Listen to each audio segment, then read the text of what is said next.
Hello everyone, it's Boy Loves Boy here, sharing the mini love again. Today I've decided we should have a look at the Legends size incarnations of the Decepticon leader from both of the movies, the live action movies. So here we have the first movie Megatron and the second movie Megatron. The first Megatron we've seen in a live-action movie turned into this. He turned into a squatting, strange thingy with his arms up and a head tucked away somewhere. Also known as Cybertronian Jet, of course. But as many people, even mini-haters, said, this is probably the best incarnation of the first movie, Megatron. He actually looks like a jet. He actually looks as if he could fly, even though he seems more of a fork. Should we take his legs and stick him together? Yeah. But this mode holds together pretty well. Still has a dull color scheme of grey, black, but we can see this lovely copper color in a few places, but only what? 1, 2, 3, 4 paint ups. That's not too much. The transformation is simple as one would expect. And I'll do it silently. Yes.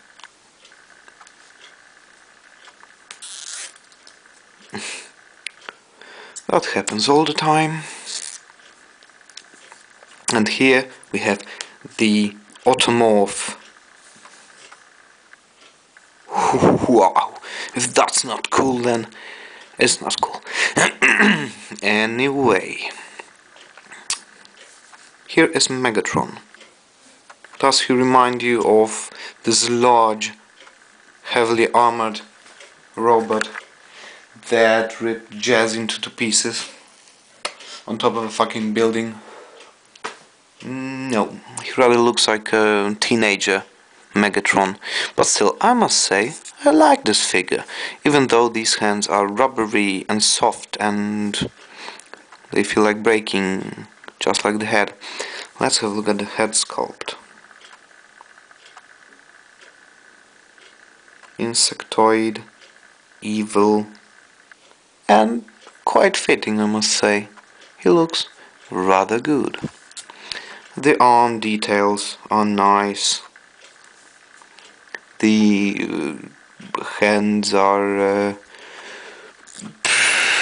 Hey, it's Megatron and he's Cybertronian, and these are guns, I believe. Okay. The articulation.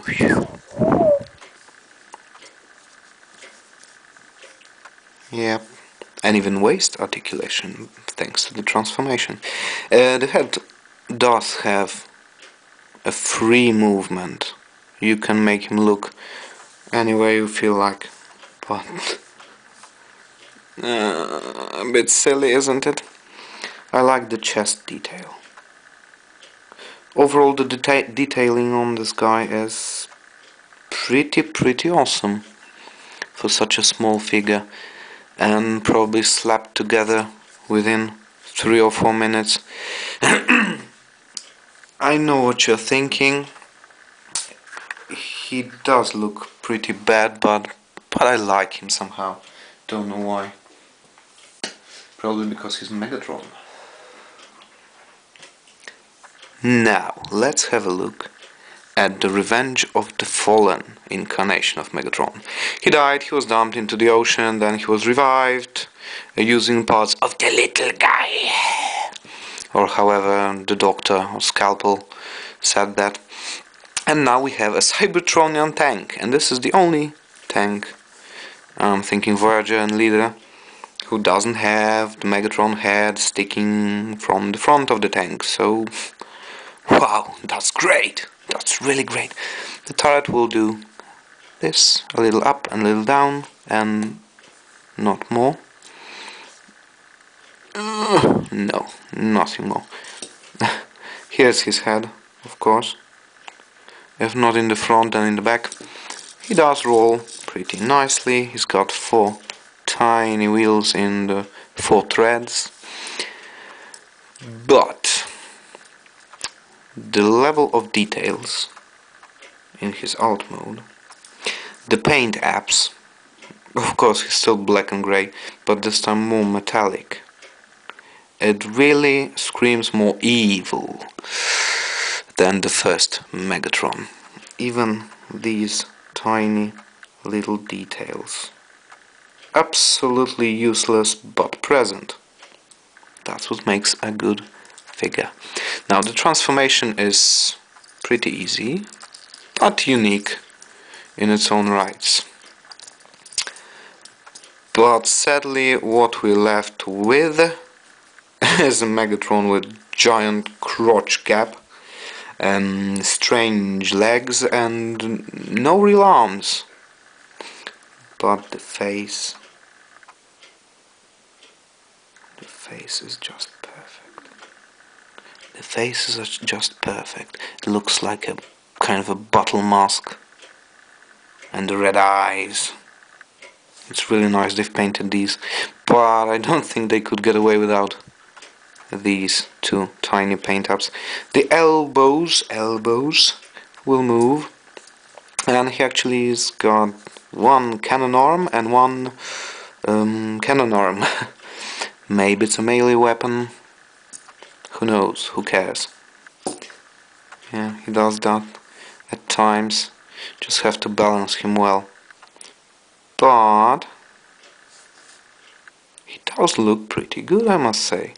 Actually, this Megatron is my girlfriend's Megatron because she wanted to have a Megatron without spending that much cash on him.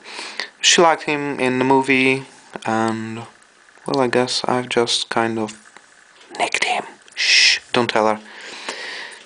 He's got this crazy leg articulation. That's just Roberto Carlos preparing for a penalty kick. The arms will move 360, and he's got a hollow back. Back articulation, kind of. You see where these 2 pieces snap together? Not really that well, but still, if you were to choose 1 Megatron, which one would it be? Neither of these? I can understand that as well, but are they really that bad? Come on, people. They are just legend toys. And I love both of them. Although this guy's got this crazy fucking crotch.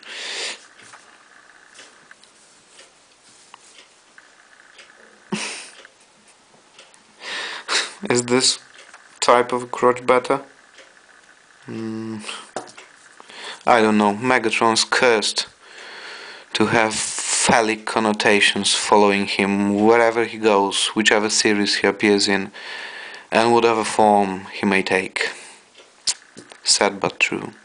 Thank you very much. This has been Boy Loves Bowie and 2 tiny Megatrons. Bye!